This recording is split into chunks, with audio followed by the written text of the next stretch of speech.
L'actualité d'Alma, c'est cette dernière levée de fonds de 210 millions d'euros qui va nous permettre à la fois de nous étendre géographiquement, c'est-à-dire d'ouvrir des nouveaux pays, également de proposer des nouveaux produits comme cette application mobile.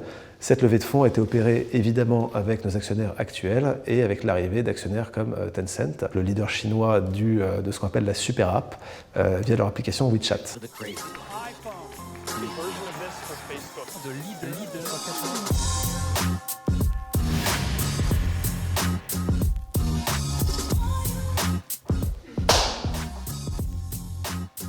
Alma, c'est du paiement fractionné. On permet à des clients d'offrir une option de financement au moment de l'achat à leurs clients. L'idée, c'est que le marchand va se faire payer au moment de la commande de l'intégralité de la somme, pendant que le client va payer, lui, en 3 fois ou en 4 fois. Ce gros risque, il vient d'un seul sujet, c'est ce qu'on appelle les frais de retard.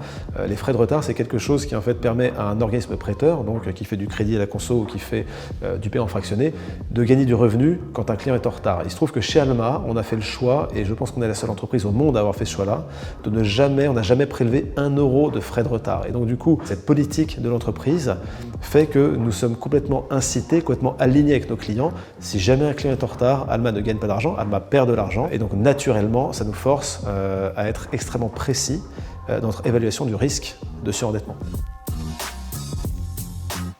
Il se trouve qu'à Polytechnique, on fait un stage militaire qui dure quasiment 1 an, et au cours de ce stage militaire, on a été tous les deux punis pendant un week-end de 4 jours avec obligation de rester sur le camp. Passer un week-end de 4 jours tout seul à deux, ça forge les liens.